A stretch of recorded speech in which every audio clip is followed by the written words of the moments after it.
नमस्कार। आज मैं आप सभी के समक्ष लेकर आई हूँ आदिकाल से संबंधित 50 महत्वपूर्ण प्रश्नोत्तर।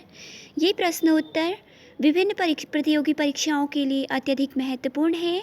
तो चलिए शुरू करते हैं आज की सीरीज। पहला प्रश्न है, किस शताब्दी में अपभ्रंश का व्यवहार लोक भाषा के अर्थ में होने लगा? उत्तर है 6वीं शताब्दी में। दूसरा प्रश्न है, फाग अथवा चरित अथवा आचार काव्य लिखे गए हैं? किसके द्वारा फाग, चरित और आचार काव्य लिखे गए? उत्तर है जैनों के द्वारा। तीसरा प्रश्न है, यह एक पंक्ति है जिसमें पूछा गया है यह पंक्ति किसकी है? तो कई बार ये एग्ज़ाम्स में पूछी गई है। तो देखते हैं, आध्यात्मिक रंग के चश्मे आजकल बहुत सस्ते हो गए हैं, उन्हें चढ़ाकर जैसे कुछ लोगों ने गीत गोविंद की पद्यों को आध्यात्मिक संकेत बताया है, वैसे ही विद्यापति के पद्यों को भी। ये पंक्ति है, उत्तर है इसका आचार्य रामचंद्र शुक्ल। अगला प्रश्न है, सिद्ध संप्रदाय का विकास हुआ है? उत्तर है वज्रयान से और सहजयान से नाथों का विकास हुआ है। अगला प्रश्न है, सिद्धों का समय माना जाता है? इसका उत्तर है 797 ईस्वी से 1257 ईस्वी तक। अगला प्रश्न, हिंदी के प्रथम महाकाव्य पृथ्वीराज आसु के रचनाकार हैं? एक उत्तर यहीं पे दिखलाई पड़ता है कि हिंदी का प्रथम महाकाव्य पृथ्वीराज आसु है, तो यहाँ पे इसके रचनाकार पूछे गए हैं। इसका उत्तर है चंद्रवरदाई। पृथ्वीराज आसु को प्रामाणिक मानने वाला वर्ग? पृथ्वीराज आसु को तीन इनको प्रामाणिक, अर्धप्रामाणिक और अप्रामाणिक मानने वालों के 3 वर्ग थे। इसमें भी अलग अलग समूह हैं। जैसे कि प्रामाणिक मानने वालों का वर्ग है, उसमें डॉक्टर श्याम सुंदर दास, मोहनलाल विष्णुलाल पांड्या, मिश्र बंधु और कन्नड़दास शामिल हैं। अगला प्रश्न है, पृथ्वीराज आसु को अर्धप्रामाणिक मानने वाला वर्ग? इस वर्ग को सर्वाधिक मान्यता प्राप्त हुई है। इसमें आचार्य हजारी प्रसाद द्विवेदी, डॉक्टर सुनीति कुमार चटर्जी और मुनि जिनविजय शामिल हैं। अगला है, पृथ्वीराज आसु को पूर्णतः अप्रामाणिक मानने वाला वर्ग? जिन्होंने पृथ्वीराज आसु महाकाव्य को पूरी तरह से अप्रामाणिक घोषित कर दिया था, उसमें शामिल है आचार्य रामचंद्र शुक्ल, कवि राजा श्यामल दास, डॉक्टर वूलर, मुंशी देवी प्रसाद और गौरीशंकर हीराचंद ओझा। अगला प्रश्न है, छंदों का सम्राट कहा जाता है? चंद्रवरदाई को छंदों का सम्राट कहा जाता है। अगला प्रश्न है, छंदों का अजायब घर कहा जाता है? जाहिर है चंद्रवरदाई को छंदों का सम्राट कहा जाता है, तो उनकी रचना पृथ्वीराज आसु को छंदों का अजायब घर कहा जाता है। अगला है, रासो शब्द की व्युत्पत्ति के संबंध में समीचीन मत है? हजारी प्रसाद द्विवेदी जी का रासो शब्द की व्युत्पत्ति रासक से हुई है। ये हजारी प्रसाद द्विवेदी जी का मानना है कि रासक से रासो शब्द की व्युत्पत्ति हुई है और ये सर्वाधिक समीचीन मत है, जबकि अनेक विद्वानों ने भी अपने अपने मत दिए हैं, लेकिन सर्वाधिक मान्यता इससे ही प्राप्त हुई है। नाथों की संख्या है और नाथों की संख्या 9 मानी जाती है। अगला प्रश्न है, गोरखनाथ के ग्रंथों की संख्या है? इनके ग्रंथों की संख्या 40 है। गोरखनाथ के ग्रंथों की संख्या पीताम्बर दत्त बर्थवाल के अनुसार है। पीताम्बर दत्त बर्थवाल जी ने गोरखनाथ के ग्रंथों की संख्या 14 बताई है। अगला प्रश्न है, गोरखनाथ की रचनाओं का संकलन गोरखबानी नाम से किया? उत्तर है डॉक्टर पीताम्बर दत्त बर्थवाल जी ने। अगला प्रश्न, मैथिली हिंदी गद्य में रचित पुस्तक का नाम है? वर्ण रत्नाकर। इसके लेखक है ज्योतिरीश्वर ठाकुर।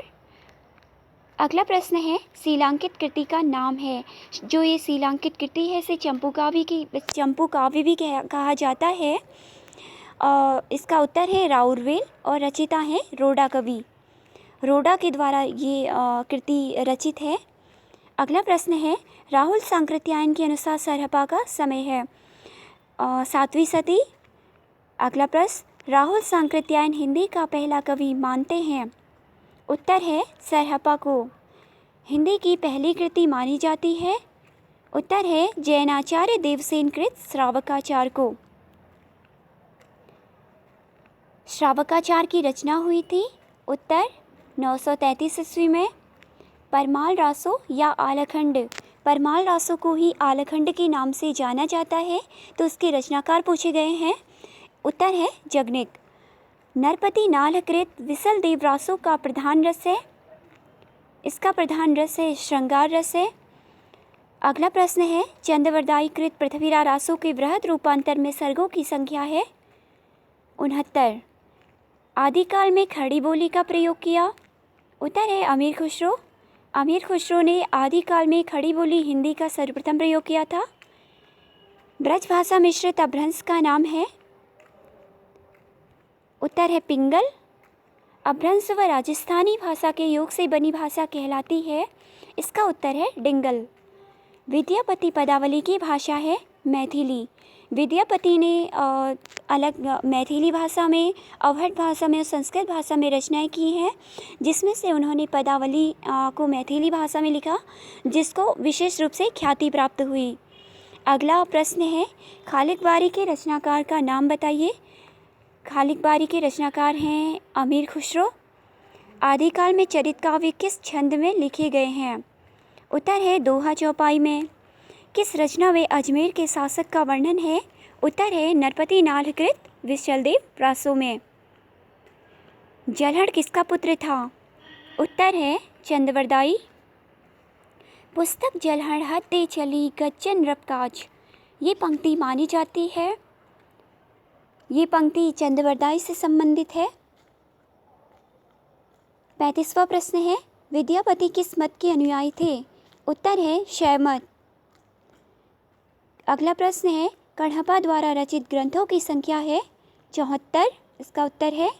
अगला प्रश्न है चार्ल्स एलियट ने प्रकाशन कराया था। उत्तर है जगनिकृत आलखंड या परमाल रासों का।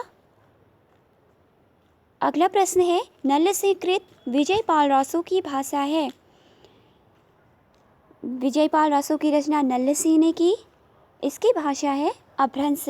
खुमार रासों के रचनाकार हैं दलपति विजय। विद्यापति ने कितने ग्रंथों की रचनाएं की। जिससे विशेष रूप से ख्याति प्राप्त हुई वो थी विद्यापति की रचना, इनकी पदावली जो मैथिली भाषा में लिखी गई थी।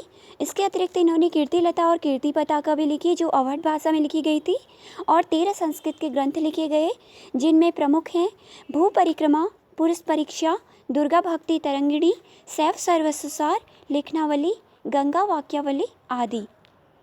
मिश्र बंधुओं में नाम सम्मिलित है। तीनों नामों के तीनों नामों को मिलाकर मिश्र बंधु नाम दिया गया है। इनमें श्याम बिहारी, सुखदेव बिहारी और गणेश बिहारी को शामिल किया गया है। अगला प्रश्न है विसल देव रासों की नायक का नाम बताइए। यहाँ पे है विसल देव रासों के नायक हैं विग्रहराज चतुर्थ और इसकी नायिका हैं राजमती। स्वयंभू को अपभ्रंश का कालिदास कहा है। और स्वयंभू को अपभ्रंश का कालिदास डॉक्टर भयाणी ने कहा।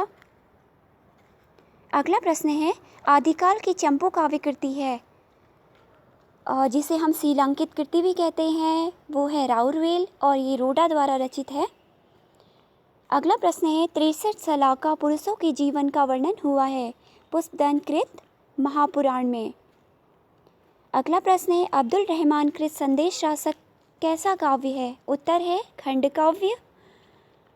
अगला प्रश्न है विसल देव रासों की भाषा है, इसका उत्तर है राजस्थानी। 48वां प्रश्न है जयमयंक जस चंद्रिका के रचयिता हैं। उत्तर है मधुकर कवि। अगला प्रश्न है पृथ्वीराज रासों की भाषा के प्रथम अध्येता थे। उत्तर है ग्राउस। अगला प्रश्न चंद्रवरदाई को छप्पयों का राजा कहा है। किसने चंद्रवरदाई जी को छप्पयों का राजा कहा है। उत्तर है इसका शिव सिंह सेंगर। आज की हमारी 50 प्रश्नों की सीरीज यहीं पे समाप्त होती है। धन्यवाद।